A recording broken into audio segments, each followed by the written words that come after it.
give a warm welcome to our next storyteller. Hi, everybody. Hey, so I guess this is a story of like long drawn out karma and destiny and instant karma. So 1,000 years ago when my nest emptied and my kids grew up and I could feel the feelings of like panic and despair and dread coming up, and I'm thinking, nah, I don't want to feel this. So I packed my bags and I hopped a train to New Mexico. And it worked out. I stayed 21 years and 3 months. And it worked. I didn't have to feel empty nest for a really long time. And I was with my tribe. I don't know if you know about New Mexico, but it is full of artists and writers, because years ago, in the 20s and 30s, all the wealthy families of the East sent their troublesome children, like who were like maybe lesbian or gay, but talented, to New Mexico, to Taos and Santa Fe. I'm not making this up. And so there's this very rich artistic community, and good things were happening for me. I showed up there as a visual artist, as a painter and a printmaker, and I made lots of art, and dreams started coming true. I got a gallery, took my work and sold art all over the country because everyone in the world comes to Santa Fe.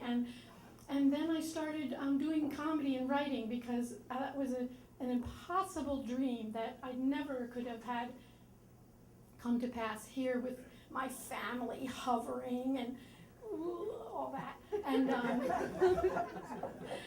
sorry, this puffing pee thing. And so the whole comedy thing, because it turned out that I was really funny, and I wasn't even the class clown. This was like a late blooming comedian, and then I started writing. It's like art forms just started coming, and a book got published by an honest-to-God publisher, and then someone called and wanted me to audition for a puppeteering job, and I became a freaking puppeteer. And I'm like, oh my God, I love my life so much. And then my mother died. And she was here, and I was there. And there had been a long estrangement. I have a very tragic family origin story, which I'll save for another day. And when she passed, it affected me in a way that I could never have predicted. And I was very fragile and very down. I took a real dive. And then there were some really intense, sort of cruel family things that happened after her death that were shocking to me. And so for that whole year, I couldn't work very well. I wasn't funny for that year at all. And the finances, I made bad decisions with my business stuff, art biz and puppet biz and all that.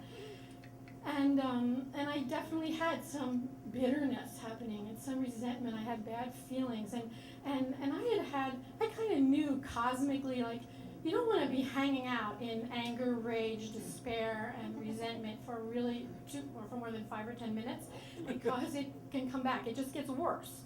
But even knowing that during the time, it didn't matter. I was just in it. And then the crash, the economic freaking depression hit, just as I was starting to come back to life.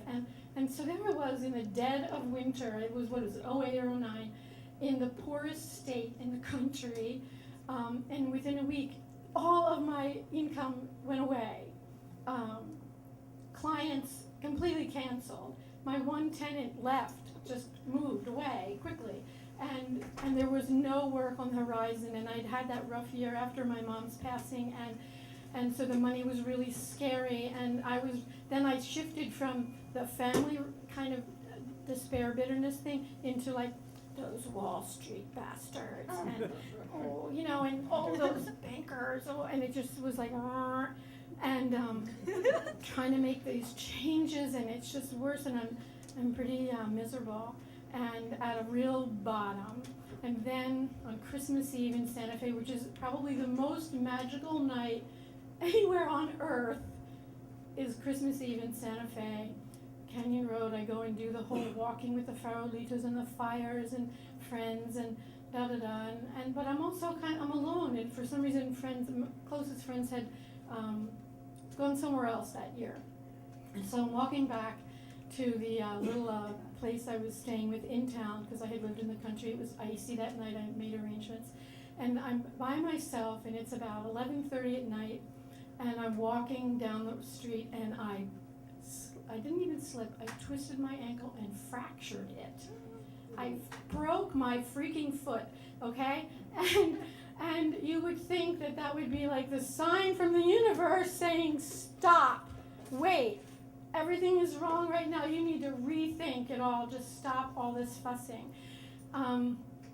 Really hard to find medical care on Christmas Eve at midnight, so I had to wait 3 days before I got x-rayed and a cast and ice packs and pain. It was, oh my God. Just another long-term karmic 2 years of bad feelings. So a couple weeks after that, I'm clomping around Santa Fe in this giant boot that feels like there's a huge bucket on my leg. And meanwhile, so it's the heart of the winter. It's an absolute economic depression. I have no money. I'm talented. I know this. I have evidence.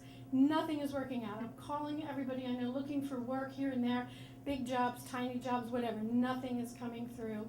And thanks. And then my friend David calls, and I tell him I'm just at the end of my rope. I can't deal with it. I'm blah, blah, blah. He says, okay, look, Barbara, how about if you just take a break, take a couple hours off from all the misery, just pretend that it's not happening. What would be the most nurturing thing that you could do for yourself right now, this afternoon? And I hated him for saying that, because I was having so much fun being miserable on some level.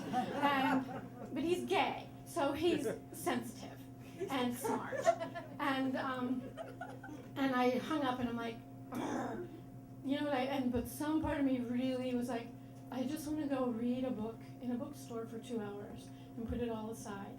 And that is what I did. When my clomping boot showed up at Collected Works, I know the owner, I say hi to her. She notices the bags under my eyes and the cast on my foot. And hi, yeah, I'm going to read for a couple hours. I do that. It's wonderful. My whole being just relaxes. I enjoy the afternoon. I think I was reading Isabel Allende, one of her amazing things and books. And so I get up to leave because it's dark and I don't want to slip again and blah, blah, blah. And I say hi to Dorothy and Barbara. Hey, so how are you? Maybe we can talk about some puppet stuff sometime.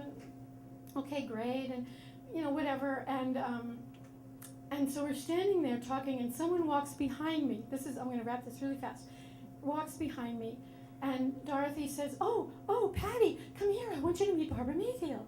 And this was really good. I needed to hear her say that as if I had some redeeming qualities, because I had forgotten that I did. And so Patty comes over, and this is someone who's named Patty, and it turns out, and she's a grown-up, and it turns out that she is the director of a department in the New Mexico Department of Health, and she's been looking for a puppeteer. And she gives me her card, okay, and says, call me. And let me tell you, I called her, and 10 days later, I go to the place, and they take off my foot thing, the bucket, and thank you, the boot cast, and they put on a little brace, and the very next day, I take my little brace, and I'm in flat shoes. I very carefully walk or take the elevator up to the 4th floor of the boring government building, and within 2 hours, I am hired, I am contracted to make 5 puppet movies for the state of New Mexico, and I made the most money of my life that year in an economic depression, and I attribute this to the instant karma of taking care of myself and going to that bookstore and relaxing. And